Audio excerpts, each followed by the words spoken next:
despite numerous attempts to prevent it, Salvador Allende was inaugurated as president of Chile.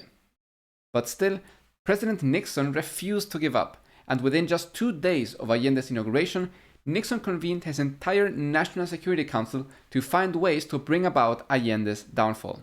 Melvin Laird, the Secretary of Defense, was recorded saying, "We have to do everything we can to hurt Allende and bring him down." But after the failure of Project Fubelt, the United States decided to adjust their strategy. Instead of having a small group of operatives trying to stimulate a military move in a short period of time, now a large portion of the US government will be involved in a long-term expanded effort to destabilize Chile politically, economically, and militarily. As Kissinger said, "The question is whether there are actions we can take ourselves to intensify Allende's problems so that at a minimum he may fail or be forced to limit his aims, and at a maximum might create conditions in which a collapse or overthrow later may be more feasible." Kissinger was also recorded saying to Nixon that failure to undermine Salvador Allende could end up being the worst failure in our administration, our Cuba, by 1972. Kissinger's pressure on Nixon to take a hard line against Allende is revealed in an 8-page White House briefing paper. The election of Allende as president of Chile poses for us one of the most serious challenges ever faced in this hemisphere. No impression should be permitted in Latin America that they can get away with this. We cannot fail to show our displeasure. Allende had been president of Chile for less than 48 hours, but a preemptive strike had already been considered necessary. Chile posed some very serious threats to US interests, Kissinger informed Nixon. Among them, US investments totaling some $1 billion that could be lost. More important was what Kissinger called the insidious model effect of Allende's democratic election. The example of a successful elected Marxist government in Chile would surely have an impact on, and even present value for, other parts of the world, especially in Italy. The imitative spread of similar phenomena elsewhere would in turn significantly affect the world balance and our position in it. However, the US once again faced several challenges.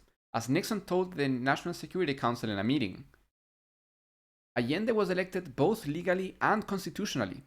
Therefore, he has legitimacy as far as Chileans and most of the world is concerned. There is nothing we can do to deny him legitimacy or claim he does not have it as a tactic for weakening him. He is unlikely to move things along lines which would permit us easily to marshal international or hemisphere censure of him. He will project Chile as an independent socialist country, not as a communist government or a Soviet puppet. We ourselves have traditionally espoused the principle of self-determination. We have stressed our opposition to the concept of intervention in foreign affairs. It would therefore be costly for us to act in ways that appear to violate these principles. For that reason, Nixon approved what was called Option 3, which meant maintain a friendly appearance towards Chile, but while secretly trying to undermine Allende's government.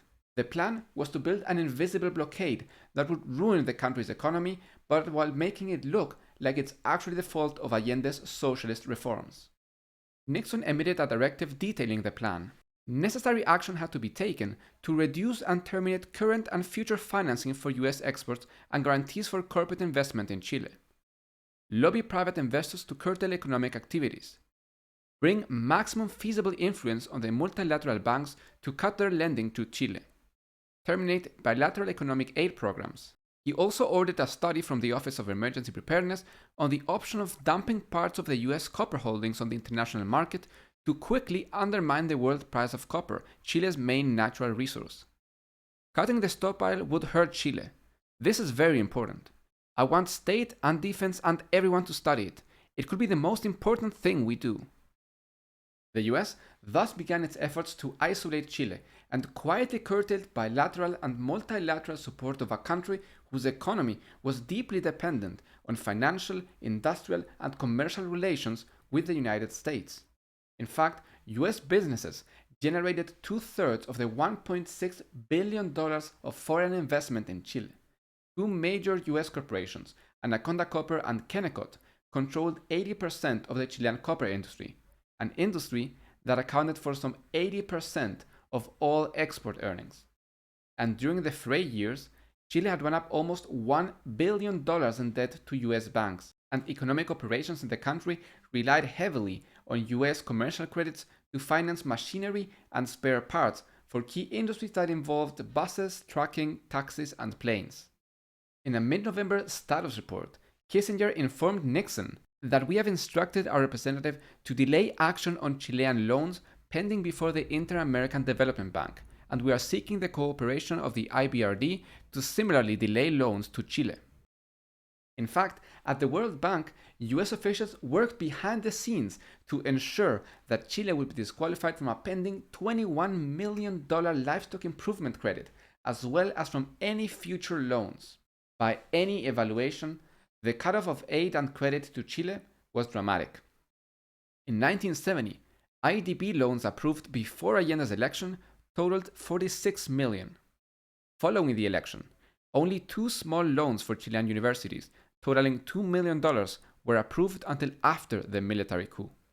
The World Bank, which had provided $31 million in loans to free government between 1969 and 1970, approved 0 loans between 1971 and 1973. Bilateral US assistance administered through aid reached $110 million between 1968 and 1970. From 1971 to 1973, that figure dropped to approximately $3 million. The US Export-Import Bank, which provided some $280 million in commercial loans and credits between 1967 and 1970, did not grant a single penny of financing or lending in 1971. And at the personal directive of Nixon, Washington sought to block Allende's ability to renegotiate the massive debt inherited from the previous government. However, there was one sector of US assistance to Chile that actually increased during the Allende years: military sales. Training and other military aid programs doubled between 1971 and 1972, from $1 million to $2.3 million. Between 1967 and 1970, the sales of US military equipment totaled $6 million. Between 1970 and 1973, that figure more than tripled to $19 million. With regards to the Chilean military, we are maintaining our military mission on a business-as-usual basis in order to maintain maximum contacts with the Chilean military, Kissinger wrote in a memorandum to Nixon. In addition to economic strangulations, the clandestine intervention agency devised a plan to destroy the country politically. The CIA defined 5 principal elements: take political action to divide and weaken the Allende coalition, maintain and enlarge contacts in the Chilean military, provide support to non-Marxist opposition, mainly political groups and parties, assist certain periodicals and using other media outlets in Chile which can speak out against the Allende government, use selected media outlets in Latin America, Europe, and elsewhere to play up Allende's subversion of the democratic process and the involvement by Cuba and the Soviet Union. Between 1970 and 1973, the CIA funneled millions of dollars into extensive covert action to undermine Allende. More than $3.5 million were funneled into opposition political parties and allied organizations, not only to influence the outcome of municipal and congressional elections, but also to bolster and encourage opposition to the government. Station operatives also conducted a $2 million propaganda program that focused on Chile's leading right-wing newspaper called El Mercurio, which was a key factor in influencing public opinion against the president. On another station program, more than $1.5 million was passed to business, civic, labor, and paramilitary organizations that organized protests and demonstrations and also violent acts against the Allende government. Until the spring of 1973, political propaganda generated by El Mercurio and other CIA-funded media assets focused on a major political campaign to decisively win the March 4th congressional elections, in which all of the Chilean representatives and half of the Chilean senators would be up for re-election. The CIA's maximum goal was to win a 2/3 majority in order for the opposition to be able to impeach Allende. The minimum goal was to prevent Allende's popular unity from gaining a clear majority in the electorate. Of the 3.6 million votes cast, the opposition polled 54.7%, while popular unity candidates garnered 43.4%. This meant that the Popular Unity picked up 2 Senate seats and 6 seats in Congress.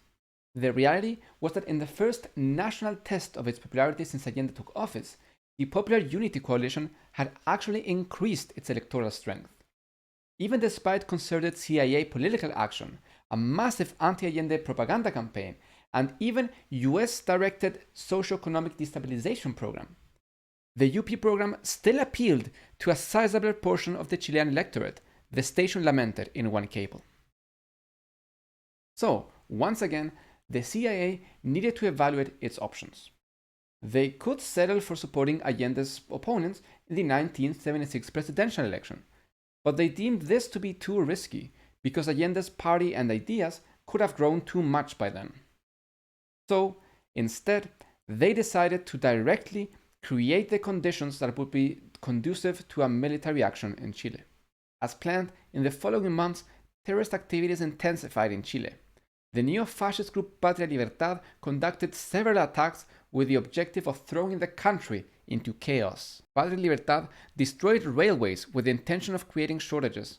They also interrupted gas supply to the most important gas stations in the capital and bombed the gas and oil pipelines located in Concón and Concepción. In addition, they destroyed pylons that supported the country's high-tension electrical cables. In their most successful attack, they managed to cut off electricity between La Serena and Puerto Montt, affecting the vast majority of the country's population. Chilean trackers secretly struck a deal with the coup plotters to interrupt supply to the capital in exchange for the dismantling of the Chilean railway system, their main competitor in the country. They became a constant thorn on Allende's side, since they continuously went on strike and paralyzed the supply chain, further damaging the country's already crumbling economy, which at this point was facing one of the worst inflation rates in its history. On June 29, 1973, the US plotting finally paid off, as a group of tanks besieged La Moneda, Chile's presidential palace. They failed to achieve the necessary support, however, as Commander-in-Chief General Prats called on loyal soldiers to defend the government. The rebellion was quickly squashed, and the first coup attempt ended in failure. Following the failed coup, the US authorized $1 million in clandestine funding for opposition political parties and private sector organizations, with the objective of sustaining strikes and street demonstrations against the government. They also pushed for the military to take key positions inside Allende's cabinet in preparation for a coup. The CIA reported that the military was coordinating a takeover with the Truck Owners Federation, which was about to negotiate a massive trucker strike. This violent strike, which paralyzed the country throughout the month of August, became the key factor in creating the coup climate that the CIA had long sought in Chile. A coordinated coup plan was now near completion. The final problem to solve was pesky General Prats, who had already foiled one coup attempt. The CIA noted that he would have to be dealt with just like Schneider, either by kidnapping or assassination. However, this ended up not being necessary. Following an intense smear campaign by a CIA-funded newspaper El Mercurio, General Prats resigned in late August, and the final obstacle for a coup had been eliminated. Just like his predecessor, General Schneider, Prats had upheld the constitutional role of the Chilean military, blocking younger officers who wanted to intervene in Chile's political process. Allende appointed as his successor one of his most trusted generals, a man named Augusto Pinochet. Deemed by Allende as an apolitical, professional soldier, Allende trusted this man to uphold the country's constitution in those troubling times. However, unbeknownst to him, an asset fleeing Chile on September 10th reported, "A coup attempt will be initiated on September 11th. All three branches of the armed forces and the Carabineros are involved in this action. A declaration will be read at 7 a.m. The Carabineros have the responsibility of seizing President Allende." And so it was. By 8 a.m. on September 11th, the Navy had seized the town city of Valparaíso and announced that the government was being overthrown. In Santiago, Carabinero forces were supposed to detain President Allende at his residence, but he managed to make his way to La Moneda, where he began broadcasting radio messages for workers and students to come and defend the government against the armed forces. Army tanks surrounded La Moneda, firing on its walls, while hunter jets launched a pinpoint rocket attack on Allende's office, killing many of his guards. Another aerial strafing attack accompanied the military's ground efforts to take the inner courtyard of La Moneda. During their fighting, the military repeatedly demanded that President Allende surrender and made an offer to fly him and his family out of the country, which Allende declined. Allende reportedly said, "I wonder what they have done with poor Pinochet," oblivious that it was Pinochet himself who was leading the coup against them. During his final moments, Allende transmitted the following message via radio. Ante estos hechos, solo me cabe decirle a los trabajadores, yo no voy a renunciar. Colocado en un tránsito histórico, pagaré con mi vida la lealtad del pueblo. En este momento definitivo, el último en que yo pueda dirigirme a ustedes, pero que aprovechen la lección. El capital foráneo, el imperialismo, unido a la reacción, creó el clima para que las Fuerzas Armadas rompieran su tradición, la que le enseñara Schneider y que regimara el comandante Araya. Víctimas del mismo sector social que hoy estará en sus casas esperando con mano ajena reconquistar el poder para seguir defendiendo sus granjerías y sus privilegios. Me dirijo al hombre de Chile, al obrero, al campesino, al intelectual, aquellos que serán perseguidos porque en nuestro país el fascismo ya estuvo hace muchas horas presente en los atentados terroristas, volando los puentes, cortando la línea férrea, destruyendo los oleoductos y los gasoductos, frente al silencio de los que tenían la obligación de proteger. La historia lo juzgará.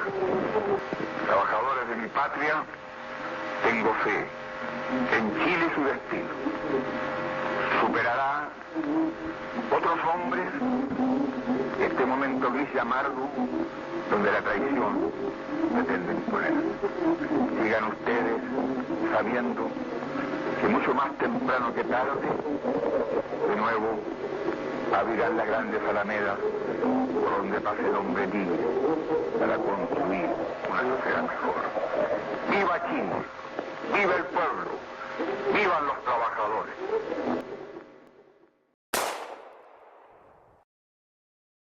Allende was found dead from gunshot wounds in his inner office at around 2 p.m.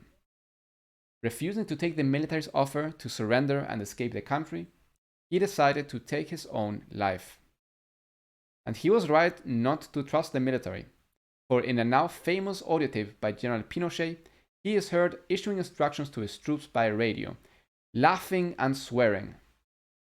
"That plane will never land. Kill the bitch and you eliminate the litter." The United States government finally achieved their goal. Their economic system was no longer being threatened in Latin America.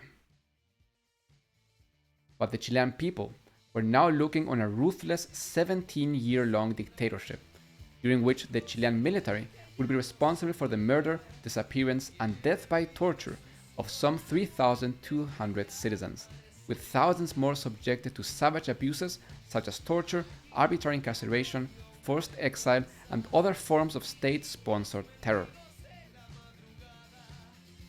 Within weeks of the coup, Pinochet created a secret police force empowered to eliminate any and all enemies of his regime. The junta quickly banned all political activities, closed Congress, suspended political parties, nullified electoral rolls, took over the universities, and shut down all but the most right-wing pro-putsch media outlets in a clear effort to impose a military dictatorship. For the next 2 decades, the fighting spirit and resolve of the Chilean people would be facing its greatest challenge yet.